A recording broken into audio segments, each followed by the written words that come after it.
Good morning friend, मैं सुप्रिया स्वागत करती हूँ आपका रिकॉर्ड एग्जाम में।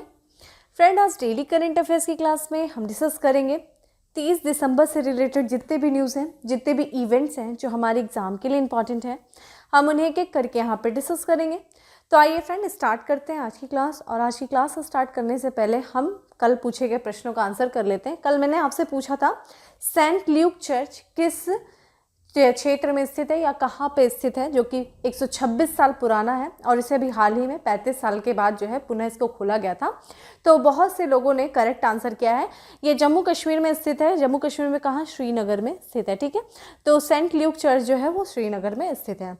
अब आते हैं अपने प्रश्नों पे और सबसे पहला प्रश्न है कि स्वास्थ्य सूचकांक 2021 में किस राज्य को लगातार चौथी बार प्रथम स्थान प्राप्त हुआ है? गुजरात, महाराष्ट्र, केरल, सिक्किम। तो इसका करेक्ट आंसर क्या हो जाएगा फ्रेंड? सी हो जाएगा। केरल जो है वो लगातार चौथी बार प्रथम स्थान रहा है। किस सूचकांक में? स्वास्थ्य सूचकांक 2021। आइए इसके बारे में देख लेते हैं। तो ये सूचकांक देखिए किसके द्वारा जारी किया गया था? नीति आयोग के द्वारा जारी किया गया है और ये वर्ष 2019 से 20 के लिए राज्य स्वास्थ्य सूचकांक जो है वो था और ये इसका चौथा संस्करण था। ठीक है, और देखा जाए रिपोर्ट के अनुसार अगर हम ओवरऑल परफॉर्मेंस की बात करें तो 82.20 स्कोर के साथ केरल जो है प्रथम स्थान पर रहा और ये लगातार चौथी बार रहा है। ठीक है, चौथा संस्करण भी था और लगातार चौथी बार केरल प्रथम स्थान पर रहा है। स्कोर कितना था इस बार? इसका 82.20 था। ठीक है, ओवरऑल परफॉर्मेंस के आधार पे। अगर हम वही दूसरे स्थान बात करें कि दूसरे स्थान पे कौन सा राज्य था, तो तमिलनाडु था। स्कोर 72.40 था। और तीसरे स्थान पे बात करें तो तेलंगाना जो है 69.96 स्कोर के साथ तीसरे स्थान पे था। ठीक है, छोटे राज्यों में जो प्रथम स्थान पे रहा है वो है मिजोरम और दूसरे स्थान पे त्रिपुरा। और केंद्र शासित प्रदेशों की बात करें राज्य स्वास्थ्य सूचकांक में तो वो है चंडीगढ़ जो है वो शीर्ष स्थान पे रहा है। ठीक है, उत्तर प्रदेश का देखिए स्कोर कितना था इस बार? ये काफ़ी बिल्कुल अंतिम स्थान पे रहा है उत्तर प्रदेश। कितने स्कोर के साथ? तो 30.57 स्कोर के साथ रहा है। ठीक है, और इस प्रदर्शन में बात करें अगर हम कि किन राज्यों ने सुधार किया है, उस आधार पे देखा जाए तो वर्ष 2018 से 19 के मुकाबले वर्ष 2019-20 में प्रदर्शन में सुधार करने के मामले में बड़े राज्यों की श्रेणी में देखिए उत्तर प्रदेश प्रथम स्थान पर रहा है। काफ़ी अच्छा प्रयास किया इसने। और कितना इसने इंक्रीमेंट किया है? तो 5.52 इंक्रीमेंटल स्कोर जो है इसने दर्ज किया है उत्तर प्रदेश ने। ठीक है, तो ध्यान रखिएगा राज्य स्वास्थ्य सुधार जो सूचकांक है उसमें सुधार करने वाले राज्यों में, बड़े राज्यों में जो प्रथम श्रेणी हासिल किया है वो किया है उत्तर प्रदेश में। और ओवरऑल परफॉर्मेंस के आधार पर केरल जो है वो प्रथम स्थान प्राप्त किया है लगातार चौथी बार। ठीक है, और इसमें देखा जाए सुधार करने वाले राज्यों में जो है इसके बाद देखा जाए उत्तर प्रदेश के बाद असम रहा है, तेलंगाना रहा है, महाराष्ट्र रहा है और फिर झारखंड रहा है। ठीक है, इस रिपोर्ट की बात करें तो कई राज्यों को सुधार के मामले में नेगेटिव भी अंक दिए गए हैं और इनमें कौन कौन से राज्य शामिल हैं? हिमाचल प्रदेश, छत्तीसगढ़, झारखंड, हरियाणा और कर्नाटक शामिल है। ठीक है, और इस रिपोर्ट का जो इस बार का शीर्षक क्या रहा है? स्वस्थ राज्य प्रगतिशील भारत। और इस रिपोर्ट को देखिए किसके द्वारा विकसित किया गया था? तो नीति आयोग ने विश्व बैंक की तकनीकी सहायता और साथ ही साथ स्वास्थ्य एवं परिवार कल्याण मंत्रालय के गहन परामर्श के बाद इसको विकसित किया। और इसमें देखा जाए किस आधार क्या होता है इसमें इस रिपोर्ट में? तो राज्य और केंद्र शासित प्रदेशों की रैंकिंग उनके स्वास्थ्य परिणाम में साल दर साल क्रमिक प्रदर्शन के साथ साथ उनकी व्यापक स्थिति के आधार पर तय की जाती है। इसमें जो रैंकिंग, ठीक है, कि किस तरह जो राज्यों ने, केंद्र शासित प्रदेशों ने, छोटे राज्यों ने किस तरीके से स्वास्थ्य के क्षेत्र में उन्होंने जो साल दर साल उन्होंने किस तरीके का इम्प्रूवमेंट किया, किस तरीके की उन पर परफॉर्मेंस रही है स्वास्थ्य के क्षेत्र में, इस आधार पर ये रैंकिंग तैयार की जाती है। तो ध्यान रखिएगा, काफ़ी इंपॉर्टेंट है ये, ना सिर्फ आपके पीटी के लिए बल्कि आप जब मेंस दोगे एग्जाम तो वहाँ के लिए भी काफ़ी ज़्यादा ये जो इंडेक्स होते हैं काफ़ी इंपॉर्टेंट हो जाते हैं। ठीक है, चलिए अब आगे बढ़ते हैं और नेक्स्ट प्रश्न पे चलते हैं। नेक्स्ट है हमारा कि हाल ही में किस देश ने बिना एनओसी, यानी कि एनओसी से तात्पर्य क्या हो जाएगा? अगर हम इसका फुल फॉर्म देखें तो नो ऑब्जेक्शन सर्टिफिकेट। ठीक है, बिना एनओसी के विदेशियों की शादी पर रोक लगा दी है। श्रीलंका, म्यांमार, पाकिस्तान या फिर नेपाल। तो करेक्ट आंसर इज ए हो जाएगा। ठीक है, श्रीलंका ने बिना एनओसी के किसी भी विदेशी के शादी पर रोक लगा दी है। तो अगर आप देखें तो श्रीलंका के किसी नागरिक से शादी करना चाहते हैं तो सबसे पहले आपको श्रीलंका का जो रक्षा मंत्रालय है वहाँ से आपको पहले नो ऑब्जेक्शन सर्टिफिकेट यानी कि एनओसी लेनी पड़ेगी, तभी आप वहाँ के नागरिक से शादी कर सकते हैं। और इस तरह का यानी कि बिना एनओसी के विदेशों की शादी पर रोक लगाने वाला देश कौन है? श्रीलंका है। और यहाँ पे देखा जाए श्रीलंका ने सुरक्षा कारणों से एनओसी के बिना विदेशियों की शादी पर रोक लगा दी है। ठीक है, तो एनओसी के बिना जो है विदेशियों की शादी पर रोक लगा दिया गया है। किसके द्वारा? श्रीलंका के द्वारा। और ये कौन कौन से सुरक्षा कारण हैं? ऐसा देखा गया कि वहाँ के जो लोग हैं वो स्थानीय लोग हैं, वहाँ पे ये जो विदेशी नागरिक आते थे, कई बार ये विदेशी नागरिक जो हैं उनको ठग देते थे शादी के नाम पे। ठीक है, तो ठगी से बचाने के लिए स्थानीय लोगों के, और कई बार ऐसा देखा गया है कि शादी के बहाने से देश में जो है ड्रग्स तस्करी के मामले जो है देखे गए, और लगातार श्रीलंका में जो है वो ड्रग्स तस्करी के जो मामले हैं वो लगातार बढ़ रहे हैं। तो उन पर नज़र रखने के लिए इस तरीके के फैसले लिए गए हैं वहाँ के सरकार के द्वारा।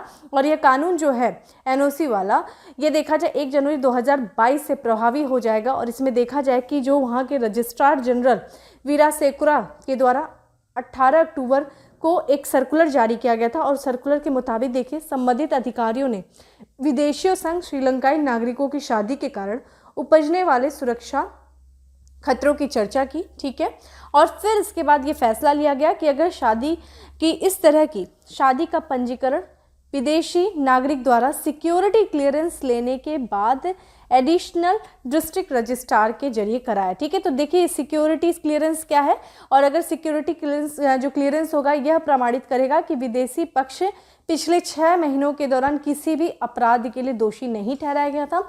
जब उसको ये चीज़ सिक्योरिटी क्लियरेंस मिल जाएगी तो उसके बाद ही वो वहाँ के नागरिकों से शादी कर सकता है जो ये विदेशी रहेगा। ठीक है, तो यहाँ जो फैसला है वहाँ स्थानीय लोगों को शादी के नाम पे जो विदेशियों की ठगी से बचाने के लिए, और जो शादी के बहाने जो ड्रग तस्करी बढ़ रही है उस पर नज़र रखने के लिए ये फैसला लिया गया। ठीक है, जब हम श्रीलंका की बात कर रहे हैं तो श्रीलंका जिसकी राजधानी फ्रेंड क्या हो जाएगी, यहाँ पे देखें इसकी जो राजधानी है वो कौन सी है?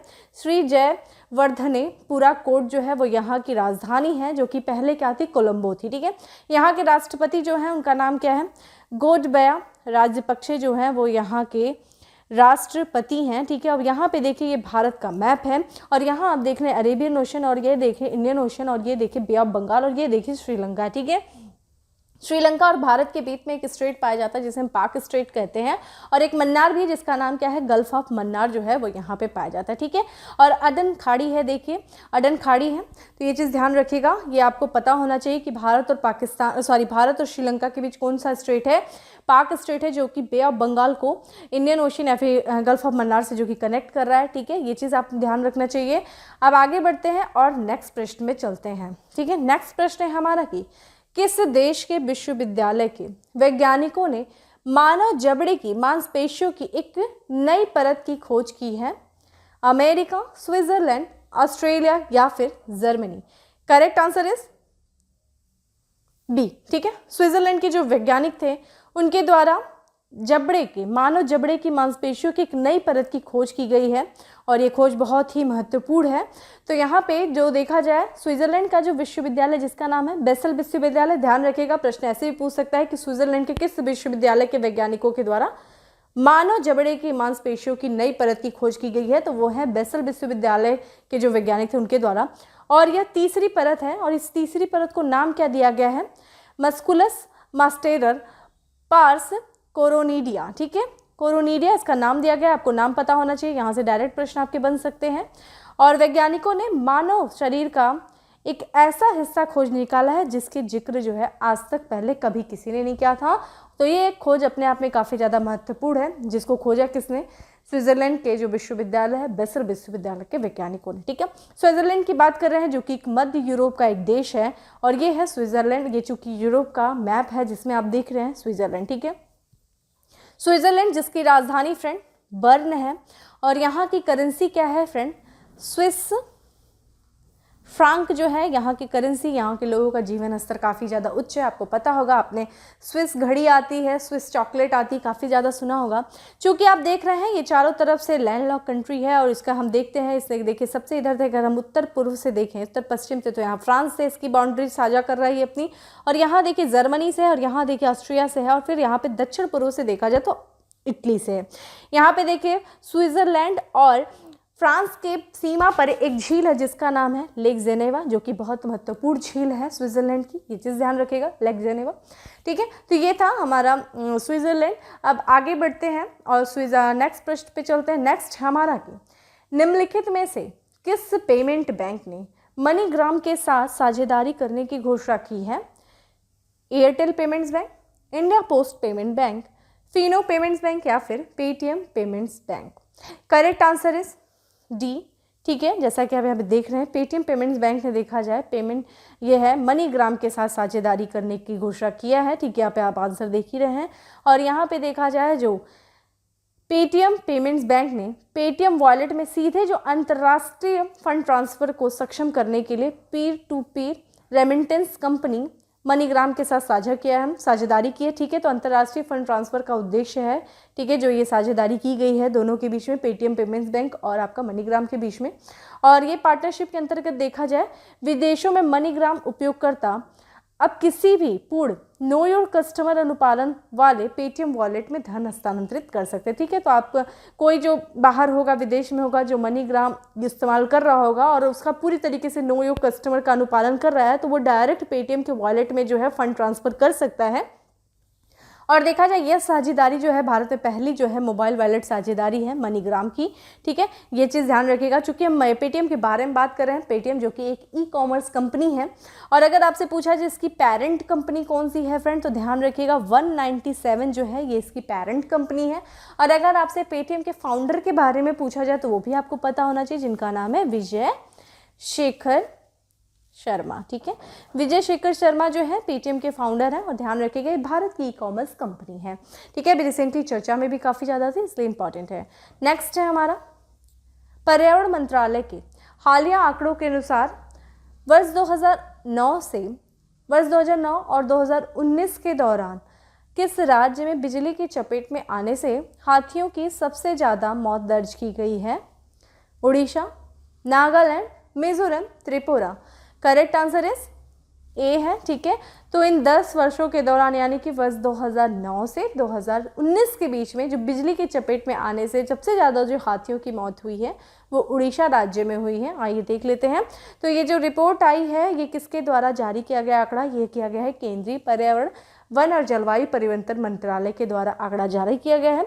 और इस आंकड़े में ये बताया गया है कि वर्ष 2009 से लेकर के 2019 यानी कि 10 वर्षों के बीच में देश भर में जो है 600 हाथियों की मौत हुई है। किसके कारण? बिजली के झटकों के कारण। ठीक है, जो बिजली के तार होते हैं, बिजली के खंभे होते हैं, इनके कारण 600 हाथियों की मृत्यु हो गई है इन 10 वर्षों के दौरान। जिसमें सर्वाधिक मृत्यु की अगर बात किया जाए, सबसे ज़्यादा मौतें जो हुई हैं वो इन 600 में, तो 117 मौतें हमें उड़ीसा में देखने को मिलती हैं।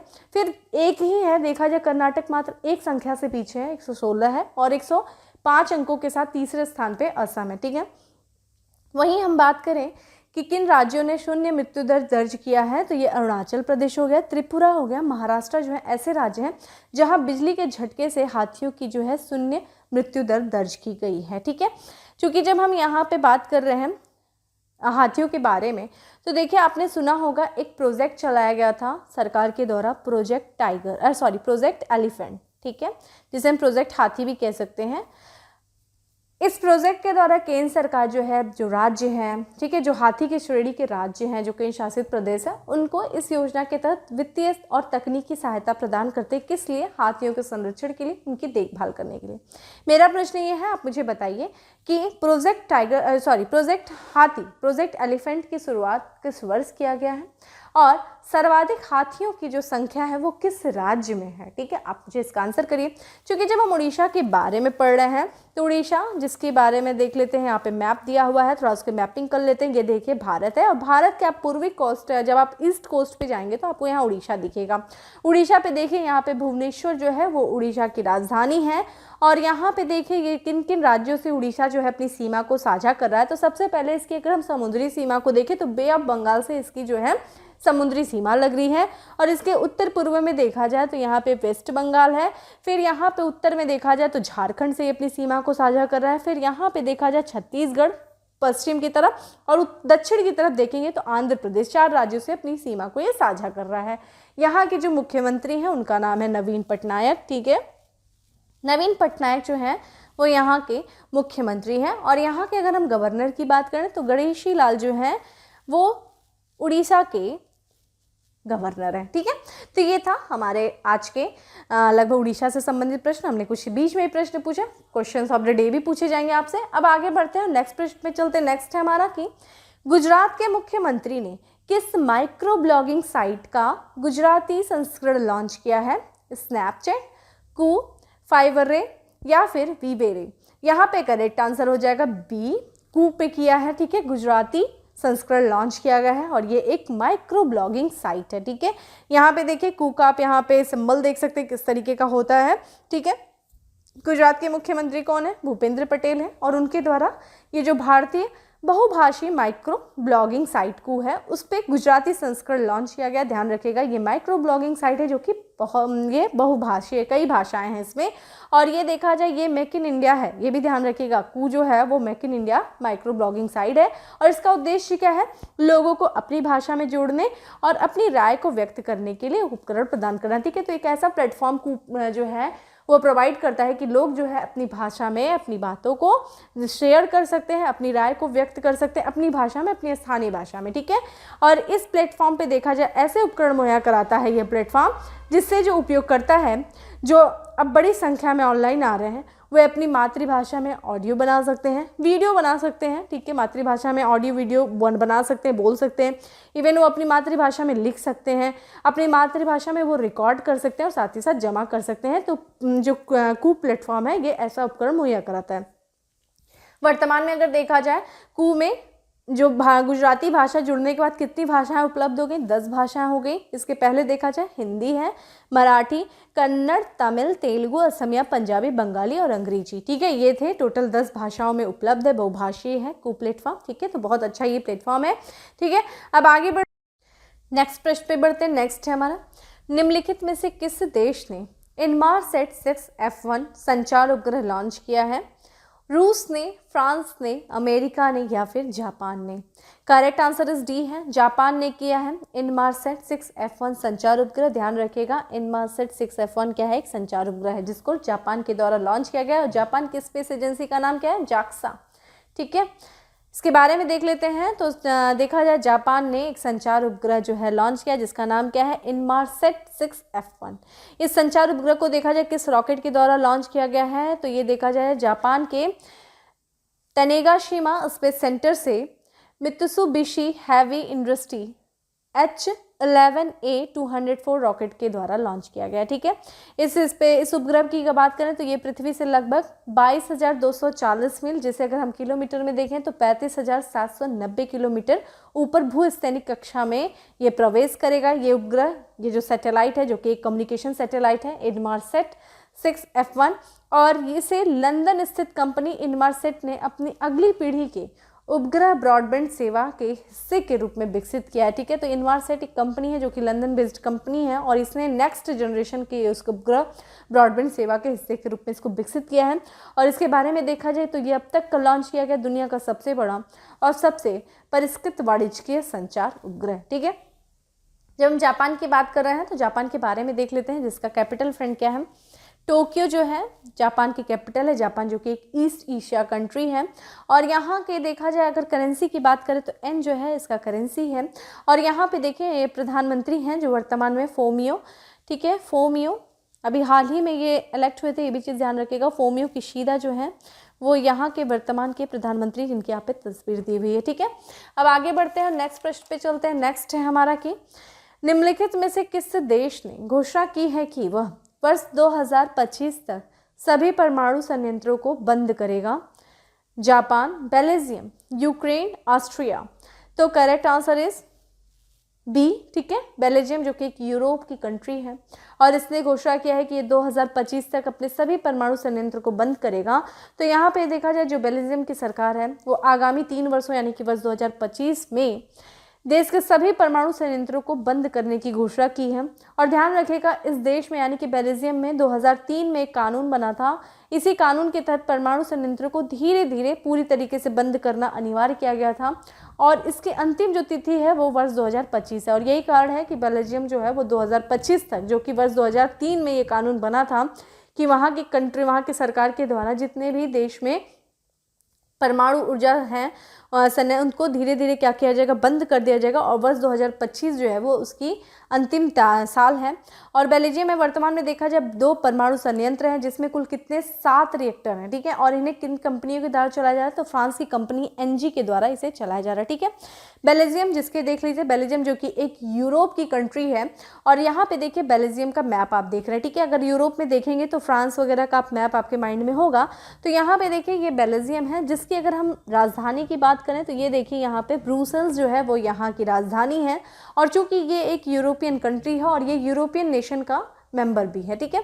तो यहाँ पे देखा जाए इसकी करेंसी क्या हो जाएगी, यूरो जो है वो इसकी करेंसी हो जाएगी। और यहाँ पे देखिए चूंकि यहाँ पे प्रधानमंत्री हैं, जिनका आप यहाँ पे तस्वीर देख रहे हैं, यहाँ के प्रधानमंत्री जिनका नाम है अलेक्जेंडर डी क्रू, ठीक है। अलेक्जेंडर डी क्रू, ठीक है। ये यहाँ के बेल्जियम के प्रधानमंत्री हैं। आप यहाँ पे मैप देख लीजिए, यहाँ पे देखिए यहाँ के दक्षिण पश्चिम में देखा जाए तो यहाँ पे फ्रांस है, फिर यहाँ पे देखिए लग्जमबर्ग है जो पूरी तरीके से लैंडलॉक कंट्री है लग्जमबर्ग, और यहाँ पे जर्मनी से अपनी सीमा को साझा कर रहा है। उत्तर में देखिए नीदरलैंड से, और यहाँ पे इसकी जो समुद्री सीमा देखने को मिल रही है नॉर्थ सी के द्वारा, ठीक है। तो ये सारी मैपिंग भी साथ में करते रहा करिए, तो आपको ध्यान होना चाहिए कि बेल्जियम कहाँ है। जैसे ही नाम है बेल्जियम है, आपके माइंड में एक मैप आ जाना चाहिए, ठीक है। नेक्स्ट है कि हाल ही में भारतीय नौसेना जहाज केसरी सागर मिशन के तहत किस देश में 500 टन खाद्य सहायता लेकर पहुंचा है? Indonesia, Somalia, Mozambique, Madagascar. Correct answer is c है, ठीक है। मोजाम्बिक में पहुंचा है कौन सी जहाज? केसरी जो है जहाज है वो सागर मिशन के तहत जो है 500 टन खाद्य सहायता लेकर के पहुंचा है। ये देखिए यहाँ पे आप केसरी को देख सकते हैं। और यहाँ के बाद देख लेते हैं कि ये जो देश है वो काफ़ी ज़्यादा सूखे से प्रभावित है, और साथ ही साथ कोविड-19 महामारी के प्रभावित होने के कारण जो कि यहाँ के भारत सरकार के द्वारा इनको सहायता स्वरूप जो है 500 खाद्य टन सहायता और तेज गति वाली इंटरसेप्टर नौका पहुँचाई गई है। और मोजाम्बिक देखिए कहाँ पे स्थित है, तो ध्यान रखिएगा ये पूर्वी अफ्रीका देश है, ठीक है। अगर आप अफ्रीका का मैप देखेंगे तो ईस्टर्न कोस्ट में जो है वो मोजाम्बिक दिखेगा। अभी हम आपको मैपिंग भी करा देंगे उसकी। तो यहाँ पे देखने को मिलता है कि ये जो पूर्वी अफ्रीकी देश है मोजाम्बिक, वहाँ पे भारत ने 500 टन खाद्य सहायता और तेज गति वाले इंटरसेप्टर नौकाएं पहुंचाई हैं, ठीक है। भारतीय नौसेना का युद्धपोत आईएनएस केसरी जो है वो किस मिशन के तहत? मिशन सागर के तहत मोजाम्बिक के मापुटो बंदरगाह, जो कि इसकी राजधानी भी है और एक बंदरगाह शहर भी है, यहाँ पे ये पहुंचा है। और यह जहाज की देखा जाए 8वीं तैनाती प्रधानमंत्री की दृष्टिकोण क्षेत्र में सभी के लिए सुरक्षा और विकास के अनुरूप की गई है, ठीक है। तो प्रधानमंत्री क्या चाहते हैं? हमारे प्रधानमंत्री जी का एक उद्देश्य है कि हमारे आसपास के जितने लोग हैं वो सुरक्षित रहें, उनका विकास होता रहे, उसी के अनुरूप जो है ये सहायता पहुंचाई गई है, 8वीं तैनाती की गई है। और भारतीय नौसेना की बात करें तो मई 2020 में सागर मिशन के तहत 15 मित्र देशों में जहाज़ों की तैनाती किया है भारतीय नौसेना ने। इसमें देखा जाए जो है भारतीय नौसेना का आईएनएस केसरी जो है मई जून 2020 में जब कोविड-19 चल रहा था, पूरे विश्व में देखा जाए लॉकडाउन था, उस दौरान देखा जाए मालदीव में, मॉरिशस में, सेशल्स में, मेडागास्कर में और कोमोरोस में मानवीय और चिकित्सा सहायता देने के लिए इस तरह के मिशन शुरू किया गया था नौसेना के द्वारा, ठीक है। जिसमें कई स्थानों पर भारतीय नौसेना की चिकित्सा सहायता टीमों की तैनाती भी शामिल थी, ठीक है। अब देख लेते हैं मोजाम्बिक, जैसा कि हमने बताया पूर्वी अफ्रीकी देश है, और ये देखिए अफ्रीका का मैप आपको दिख रहा है और इसका ईस्टर्न कोड देखिए, यहाँ पे हमें दिखता है मोजाम्बिक, ठीक है। ये देखिए मोजाम्बिक देखिए जो कि उसकी पूरी तरीके से पूर्वी सीमा जो है वो इंडियन ओशन से लगी हुई है। और यहाँ पे देखिए इसके ठीक दक्षिण बिंदु पे देखेंगे, इसके दक्षिणतम पॉइंट पे देखिए तो मापुटो जो कि यहाँ की राजधानी है और इसका बंदरगाह शहर भी है, ठीक है। और यहाँ के अगर हम बात करते हैं मोजाम्बिक जो कि किन किन देशों से अपनी सीमा को साझा कर रहा है, तो यहाँ पे देखिए उत्तर में हमें तांजानिया दिख रहा है, और यहाँ पे देखा जाए उत्तर जो है पश्चिम में देखा जाए मालविया दिखता है, ठीक है। और यहाँ से जाम्बिया है, फिर यहाँ पे जिम्बाब्वे, और साथ ही साथ देखेंगे तो यहाँ पे साउथ अफ्रीका से ये अपने सीमा को साझा कर रहा है, ठीक है। क्योंकि यहाँ की हमें राजधानी पहले ही पता है मापुटो है, तो यहाँ के जो करेंसी की बात करें तो मेटिकल जो है वो यहाँ की करेंसी है, ठीक है। मेटिकल जिसे हम मोजाम्बिकन मेटिकल कहते हैं। मोजाम्बिक नेशन में देखा जाए, मोजाम्बिक कंट्री में राष्ट्रपति भी हैं, प्रेसिडेंट भी हैं और आपके प्राइम मिनिस्टर भी हैं। यहाँ पे देखिए राष्ट्रपति की तस्वीर हमें देखने को मिल रही है जिनका नाम है फिलिप न्यूसी, ठीक है।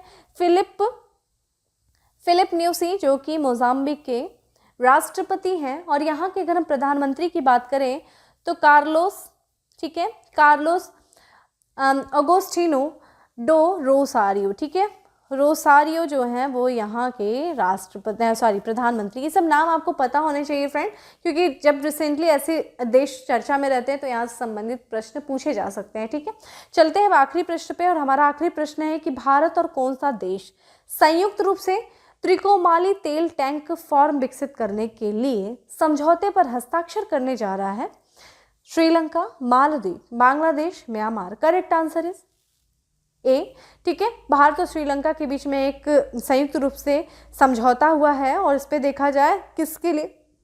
त्रिकोमाली तेल टैंक फार्म, जो कि देखेंगे श्रीलंका में स्थित है, इसी को विकसित करने के लिए। आइए इसके बारे में समझ लेते हैं।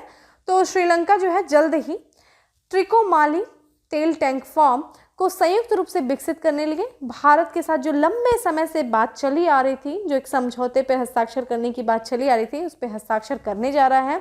और यहाँ पे देखा जाए ये काफ़ी लंबे समय से ये पेंडिंग था। इसके बारे में देखा जाए त्रिकोमाली तेल टैंक के बारे में, तो ये द्वितीय विश्व युद्ध के दौरान ईंधन भरने वाले स्टेशन के रूप में अंग्रेजों के द्वारा बनाया गया था। और ये त्रिकोमाली के गहरे पानी में स्थित प्राकृतिक बंदरगाह के करीब चाइना बे में स्थित है। ध्यान रखिएगा, चाइना बे आपको पता होना चाहिए। और इसमें देखा जाए जो बात किया गया था, ये प्रस्ताव देखा जाए संयुक्त विकास का प्रस्ताव की परिकल्पना 35 वर्ष पूर्व जो है भारत और श्रीलंका में की गई थी। भारत और श्रीलंका समझौते में की गई थी। किस वर्ष? 1987 में किया गया था। ठीक है, वर्ष 2003 की बात करें तो इंडियन ऑयल कॉरपोरेशन ने इस तेल फॉर्म पर काम करने के लिए अपनी श्रीलंकाई सहायक कंपनी लंका IOC की स्थापना भी किया था। ठीक है, तो ये चीज़ था। आप देख लेते हैं इसके बारे में थोड़ा सा त्रिकोमाली पोर्ट के बारे में। तो यहाँ पे देखिए आप, ये श्रीलंका देख रहे हैं, श्रीलंका, और यहाँ पे देखेंगे उत्तर पूर्व की तरफ यही आपको यहाँ पे दिख जाएगा। ठीक है, कौन सा देखा जाए? त्रिकोमाली बंदरगाह। ठीक है, यहाँ पे आपको यहाँ पे एरो दिख रहा है। तो यहाँ पे श्रीलंका के मैप से आप समझ में आ जा रहा होगा कहाँ पे ये स्थित है। आपको लोकेशन भी पता होनी चाहिए। ठीक है, क्योंकि हम लोगों ने श्रीलंका के बारे में ऑलरेडी बात कर लिया है, तुम नहीं करेंगे। अब आ जाते हैं, अब हम अपने फैक्ट्स ऑफ द डे पे आते हैं। फैक्ट्स ऑफ द डे में सबसे पहला फैक्ट्स है कि राज्यसभा के सदस्य जिन्हें अटल सम्मान अवार्ड से सम्मानित किया गया है, उनका नाम क्या है? डॉक्टर सुधांशु त्रिवेदी। ठीक है, इनको अटल सम्मान अवार्ड से सम्मानित किया गया है। अमेरिका के प्रकृतिवादी हैं जिन्हें आधुनिक युग का डार्विन कहा जाता है, इनका नाम है ईओ विल्सन। ठीक है, तो आधुनिक युग के डार्विन किसे कहा जाता है? ईओ विल्सन को कहा जाता है। ये अमेरिका के प्रकृतिवादी हैं। भारतीय नौसेना अकादमी एझिमाला का कमांडेंट नियुक्त किया गया है। किसे? वाइस एडमिरल पुनीत बहल को किया गया है। नेक्स्ट है हमारा ग्लोब सॉकर अवार्ड में वर्ष का सर्वश्रेष्ठ फुटबॉलर और ऑल टाइम टॉप स्कोरर के पुरस्कार से सम्मानित किया गया। किसे किया गया है? काइलियान मम्बापे, इनको वर्ष का सर्वश्रेष्ठ फुटबॉलर नियुक्त किया गया है। और वहीं पे देखा जाए क्रिस्टियानो रोनाल्डो को ऑल टाइम टॉप स्कोरर से सम्मानित किया गया। ठीक है, नेक्स्ट है हमारा global sponsor of the year का अवार्ड प्रदान किया गया। किसे? अडानी ग्रुप को। ठीक है, global sponsor of the year का अवार्ड। नेक्स्ट है असम पुलिस की पहली महिला पुलिस महानिरीक्षक बनी है, IG बनाई गई हैं वायलेट बरुआ। ठीक है, वायलेट बरुआ को बनाया गया है। असम पुलिस की ये पहली महिला महानिरीक्षक बनी है। नेक्स्ट है हमारा सरकार की राष्ट्रीय सुरक्षा सलाहकार नियुक्त किया गया है। किसे? वरिष्ठ राजनयिक है जिनका नाम है विक्रम मिस्त्री, ये राष्ट्रीय सुरक्षा सलाहकार। ठीक है, नेशनल सिक्योरिटी एडवाइजर नियुक्त किया गया है सरकार का। किसे? विक्रम मिस्त्री को। नेक्स्ट है हमारा महाराष्ट्र के पूर्व पुलिस महानिदेशक जिन्हें स्वतंत्रता वीर सावरकर राष्ट्रीय स्मारक का अध्यक्ष नियुक्त किया गया, इनका नाम क्या है? प्रवीण दीक्षित। ठीक है, प्रवीण दीक्षित ये महाराष्ट्र के पूर्व पुलिस महानिदेशक थे, और इनको जो वीर सावरकर राष्ट्रीय स्मारक का अध्यक्ष नियुक्त किया गया है। पुस्तक है जिसका नाम है the Modi gambit decoding Modi 2.0 के लेखक संजू वर्मा है। और अभी सबसे इंपॉर्टेंट देखिए, वर्ष में हमें डेट याद रखने वाला है कि संयुक्त राष्ट्र ने विश्व का पहला अंतर्राष्ट्रीय महामारी तैयारी दिवस मनाया है 27 दिसंबर को। तो अंतर्राष्ट्रीय महामारी तैयारी दिवस कब मनाया गया? 27 दिसंबर को मनाया गया है, ये पहला था। और देखिए कल एक हमने आपसे प्रश्न बात किया था, वो देखिए प्रश्न अधूरा रह गया था, सुशीला देवी पुरस्कार उसमें से नहीं लिखा था, तो ध्यान रखिएगा। सुशीला देवी पुरस्कार मिला है अनुकृति उपाध्याय को, इनकी किस उपन्यास के लिए? कित्सुगी। ठीक है, कित्सुगी उपन्यास के लिए इनको फिक्शन के सर्वश्रेष्ठ पुरस्कार के लिए सुशीला देवी पुरस्कार से सम्मानित किया गया अनुकृति उपाध्याय को।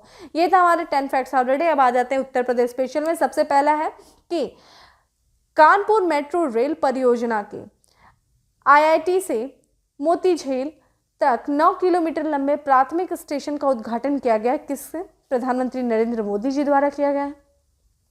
पूर्वी भारत में ईंधन की आपूर्ति के लिए मध्य प्रदेश की बीना रिफाइनरी स्थित Bharat petroleum corporation of India के डिस्प्ले टर्मिनल से कानपुर, जो कि उत्तर प्रदेश के पनकी तक भूमिगत पाइपलाइन, जो कि 356 किलोमीटर लंबी होगी, का कानपुर में शुभारंभ किया गया। किसके द्वारा? प्रधानमंत्री नरेंद्र मोदी जी द्वारा किया गया है। ध्यान रखिएगा ये चीज़। नीति आयोग द्वारा देखा जाए स्वास्थ्य सूचकांक में उत्तर प्रदेश का कौन सा स्थान रहा है? वो अंतिम रहा है। इसके बारे में हम लोगों ने जस्ट चर्चा किया है। जो है राज्य स्वास्थ्य सूचकांक जारी किया गया था नीति आयोग के द्वारा, जिसमें देखा जाए तो जो केरल था वो प्रथम स्थान पे रहा और अंतिम स्थान पे हमें उत्तर प्रदेश देखने को मिल रहा है। ठीक है, नेक्स्ट है हमारा भारतीय शक्ति खेल संघ द्वारा अंतर्राष्ट्रीय पावर लिफ्टिंग प्रतियोगिता में स्वर्ण पदक, रजत पदक और कांस्य पदक जीतने वाली सुभद्रा सिंह संबंधित है। कहाँ से? उत्तर प्रदेश के रामपुर से संबंधित है। ठीक है, और इन्होंने अंतर्राष्ट्रीय पावर लिफ्टिंग प्रतियोगिता में इन्होंने स्वर्ण पदक भी जीता है, रजत पदक भी जीता है, कांस्य पदक भी जीता है, जिनका नाम है Subhadra Singh. Most important. Next हमारा 90 सेकंड में मिट्टी की उर्वरता का पता लगाने वाला उपकरण किसके द्वारा विकसित किया गया है? IIT कानपुर के द्वारा विकसित किया गया है। अब आ जाते हैं क्वेश्चन ऑफ द डे में। हमने ऑलरेडी एक आपसे प्रश्न पूछा था, लेकिन आज क्वेश्चन ऑफ द डे है कि हम्बनटोटा बंदरगाह किस देश में स्थित है। इससे संबंधित कुछ अन्य महत्वपूर्ण जानकारी जो आप जानते होंगे जरूर शेयर करिएगा। बहुत इंपॉर्टेंट है हम्बनटोटा बंदरगाह। ठीक है, तो इस तरीके से था आज का हमारा करंट अफेयर्स, जिनमें हम लोगों ने 10 MCQ, साथ ही साथ 10 आपके फैक्ट्स ऑफ द डे और अपने 5 उत्तर प्रदेश स्पेशल को डिस्कस किया। डेली करंट अफेयर्स की जो लिंक, जो PDF है, वो आपको टेलीग्राम ग्रुप में डिकोड एग्जाम पे अवेलेबल है, जिसका लिंक आपको डिस्क्रिप्शन बॉक्स में दिया हुआ है। आप वहां पे विजिट करके इसकी PDF को डाउनलोड कर सकते हैं और अपने करंट अफेयर्स को रिवीजन कर सकते हैं। ठीक है, सेशन अच्छा लगा हो तो लाइक करना नहीं भूलें, ज़्यादा से ज़्यादा लोगों को शेयर करें और चैनल पर पहली बार आए हैं तो सब्सक्राइब करना नहीं भूलें। आगे फिर मिलते हैं नेक्स्ट सेशन में, तब तक के लिए bye, have a good day, stay safe and stay happy.